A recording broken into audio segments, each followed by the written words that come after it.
1 month అనేది నిజంగా అంటే it's not about 1 month, it will start slowly.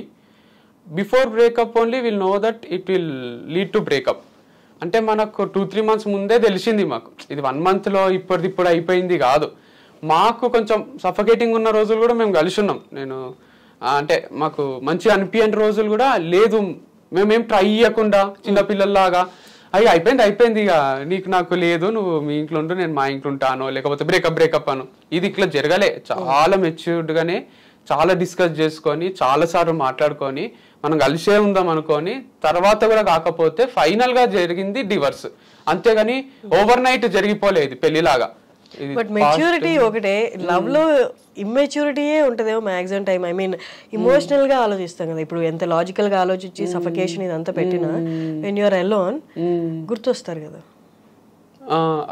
అంటే అంతేం గుర్తురారు, గుర్తొస్తారు కానీ ఫేజ్ అలా ఉన్నింది. కానీ టఫే, అంటే అది కొంచెం టఫే. కానీ నాకేందంటే ఏమో మంచిదే అంటారు కదా, ఏది జరిగినా మనం మంచికే అని మామూలు సామెతలాగా ఉంది అది. కానీ నిజంగానే మంచిదేనేమో అనిపిస్తుంది నాకైనా తనకైనా. అంటే she has different ideology, I have different ideology towards life or business or whatever it is, any aspect. we thought we are on same page, similar lines, but later we understood we are not on same page. మా యొక్క different ప్రపంచాలు. ఇప్పుడు ఏంటి మీ current situation ఏంటి, పెళ్లి మీద మీ opinion ఏంటి? ఇప్పుడు ఇంకోటి చేసుకుంటారా? అసలు వద్దనిపించింది కొన్ని రోజులు, ఇప్పుడు కూడా వద్దనే ఉంది. అంటే నాకు ఇప్పుడు ఏమనిపిస్తుంది అంటే ఆడపిల్లలతోని ఫ్రెండ్స్ లాగా ఉంటారు, క్లోజ్ అయితే కొన్ని బెనిఫిట్స్ ఉంటాయి. ఫ్రెండ్స్ విత్ బెనిఫిట్స్ అని ఒక సినిమా ఉంటుంది అంటే నేను చూడలే. చాలా మంది గర్ల్స్ నాతోని ఆ ప్రపోజల్ కూడా పెట్టిండ్రు. ఫ్రెండ్స్ విత్ బెనిఫిట్స్ చూడలేదా, చూడు బాగుంటది అంటే. నేను ఇంతవరకు చూసుడు కాలే, నాకు చూస్తా ఒకసారి అంటే. చూడొద్దులేండి, అవసరం లేదు.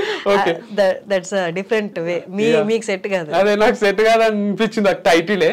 సో నేను అదంతా వద్దు అనుకునే మ్యారేజ్ అనే కాన్సెప్ట్ పట్టుకున్నా.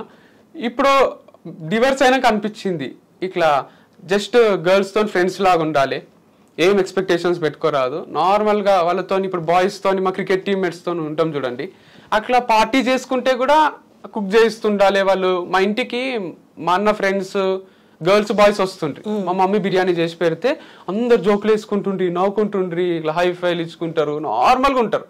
ఆ లైఫ్ స్టైల్ కాలేజ్ ఉన్నప్పుడు ఎట్లయినా ఎంజాయ్ చేయలే. పెళ్ళి అని డిఫరెంట్ జోన్లోకి వెళ్ళిపోయినా. ఇప్పుడన్నా చెయ్యిస్తే బాగుంటుంది, అది కూడా చూడాలి కదా అనిపించింది. కానీ నా భయం ఏంటంటే ఆ ప్రాసెస్ లో మళ్ళీ లవ్లో పడతా నేను. మళ్ళీ వాళ్ళకు నన్ను పెళ్లి చేసుకుంటావా అని అడుగుతా, వాళ్ళు కట్టన చేస్తారు.